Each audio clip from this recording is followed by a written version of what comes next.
It is my pleasure to be with you on the August occasion of your 19th convocation ceremony.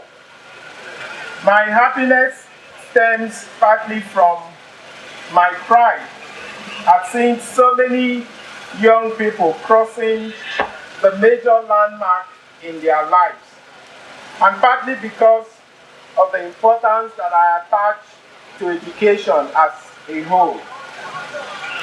In my view, education is probably our greatest weapon in our war against poverty eradication in the medium to long term.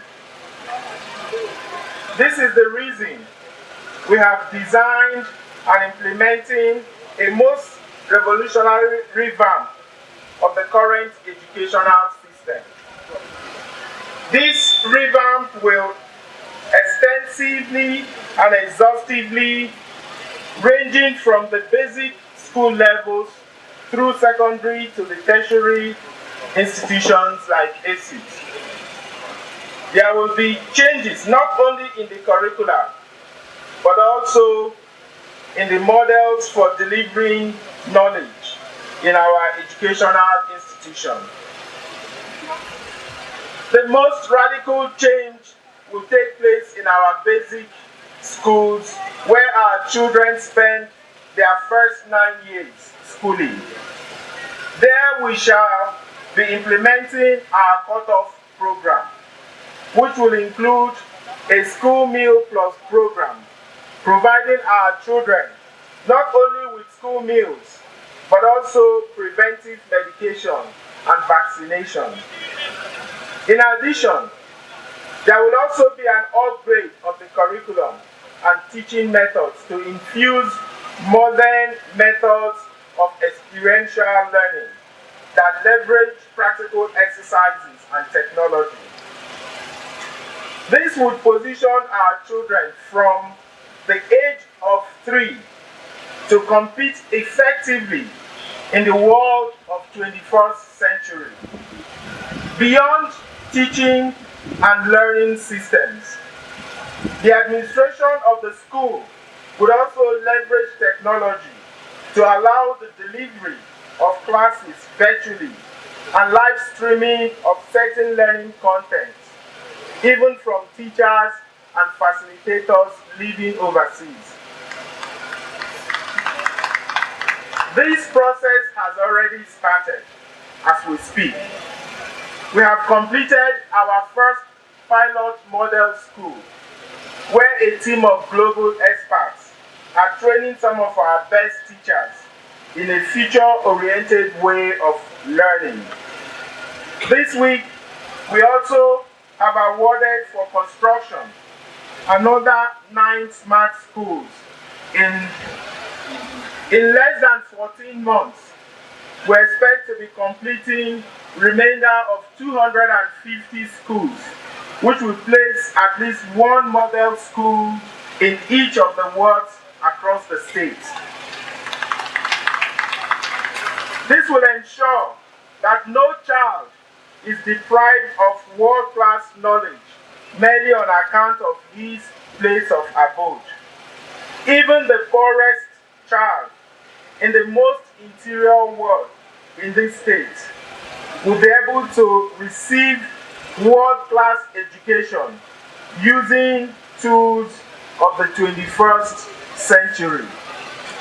These smart schools will each be equipped with internet access, solar panel, a center for robotics and artificial intelligence, a modern ICT center, 2 well-equipped science labs for primary school and junior secondary school, a studio for creative production, 25 inclusive classrooms with interactive digital whiteboards, Android tablets for pupils using these facilities.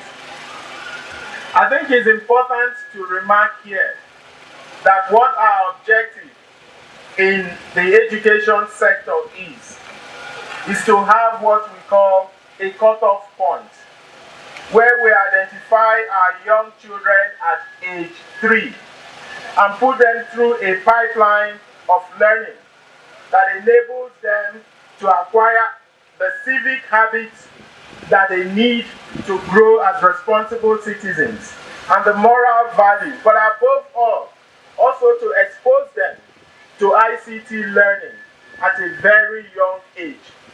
We know the struggle some of us have today, trying to unlearn the analogy and anachronistic way of learning that we got accustomed to as growing young children. To the children we are grooming today, that we want to, from the age 3, to be exposed to ICT so that the emerging future, which we're now preparing our young adults to face, our young ones from age 3 would have already been exposed to it, so they're able to compete with their peers across the globe by the time they are 15, 18, 20. So this is what we're doing in the education sector. And I'm glad to note that even in the tertiary space, that ESUT is already playing a pivotal role in that regard.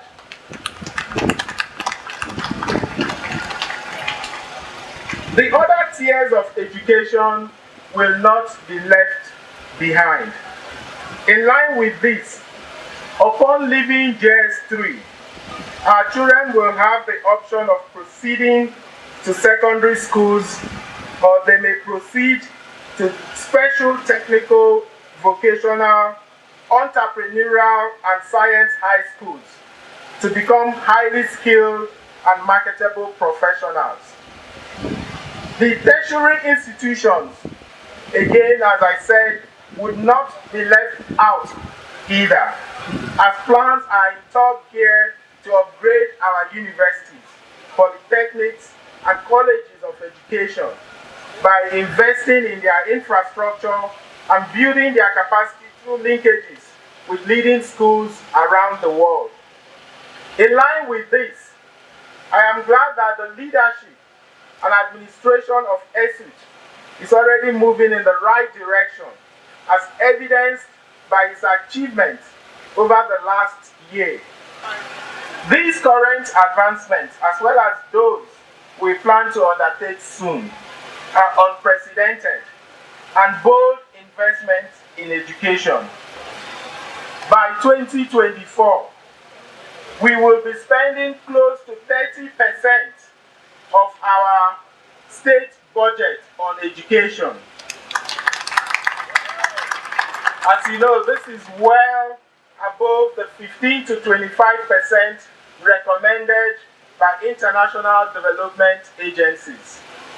In our view, this investment is justified because education is that magic key that will ensure that every citizen is given fair chance at life.